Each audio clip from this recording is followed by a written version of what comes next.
Okay, so we're coming up to the holidays time. Christmas, New Year's, lots of parties and get-togethers, and obviously lots of food.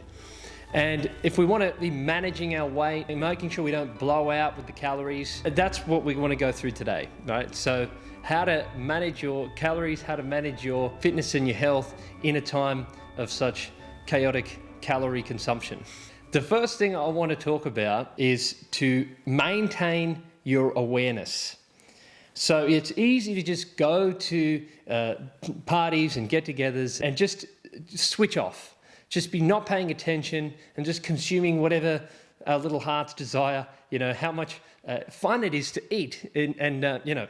I'm the first one to say I absolutely love to eat. It's pure joy a lot of the time, but too much of a good thing is not a good thing, right? So the foundation of managing yourself and your calories at this time is to have awareness. If you're not paying attention, you're not going to be able to manage it at all. The best way you can do this is by tracking your calories, by using MyFitnessPal or a calorie tracking app of your choice, or even if you're not going to do that, you don't have to do that. Any way that works for you, even if it's just writing it on a piece of paper or taking a photo of everything that you eat, it's just a way of maintaining awareness.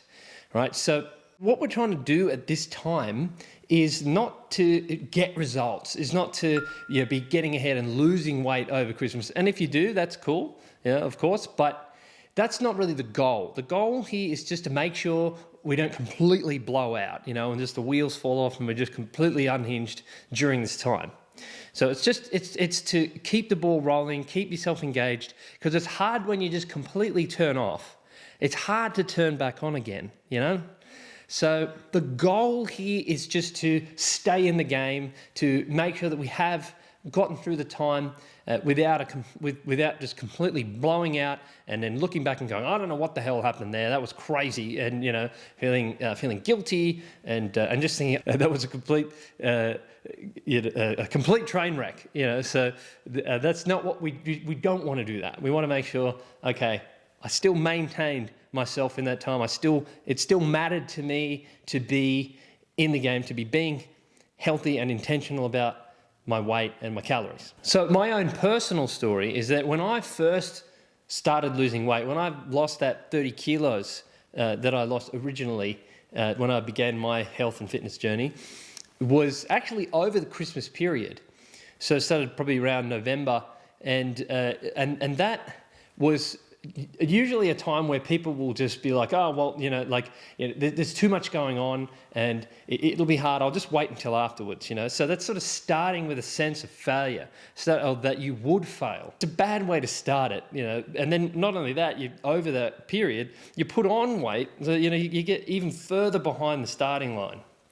So that's not a great way to start. And then usually, you get into the new year and then a lot of New Year's resolutions don't even get off the ground, Starting prior to the Christmas time and the New Year's get-togethers, it was a really good head start. When you're successful over that period of time, then you get this momentum. If I did it over in this hard part, in this where it was normally harder, I was able to get ahead. I was able to stay in there.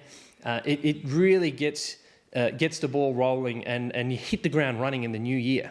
One of the things that I actually did was to be conscious of the calories that I was consuming leading up to the day. And then also the week afterwards, I was thinking, okay, well, I'm going to reduce the amount that I had the week afterwards. So, because it's not like you can say, oh, well, I had some calories left over 3 weeks ago, I'll use them today. It's really only with a 7-day period that you could really justify saying, okay, well, I didn't have that, so I can have it now. So I was thinking the week before and the week afterwards. So that way I had plenty of stores, plenty of saved up calories for the day, for Christmas Day.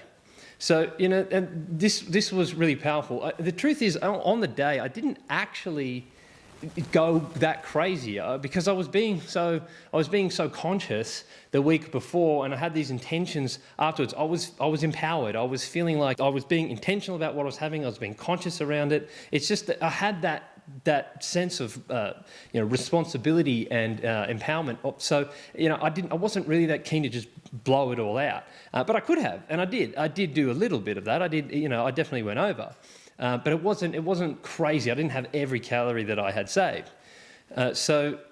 But the fact that I could on that day really made a difference. It really made me feel, free on the day, free to have what I know. And then, the funny thing is that when you have permission to have more, you actually have less of an inclination to go and use them.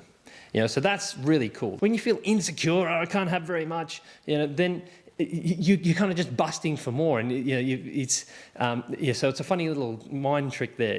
It's like you give yourself permission to have heaps, and you probably won't. One other thing I'd like to say is just a little psychological tool that you can use when you are sort of fighting a craving, or you're having a moment of weakness about how much you're eating. When you focus on the feeling that you know that you're going to have after the consumption of the food, later that day, the next day, just focusing on how horrible you're probably going to feel with that bloated gut, and that just that feeling heavy and tired, and really before you have that food, before you overconsume all the heavy calories and all the things you might have, just to really feel that feeling that you've had before. I know I have, and you really get connected to that feeling, and that is really going to change your relationship with it,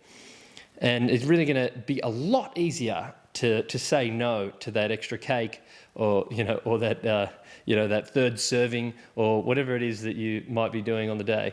So thanks for being here, guys. I hope you enjoyed that. If you've got any comments or questions, comment down below. Subscribe, like the video if you did. Have a great Christmas and a new year, and I'll see you next time.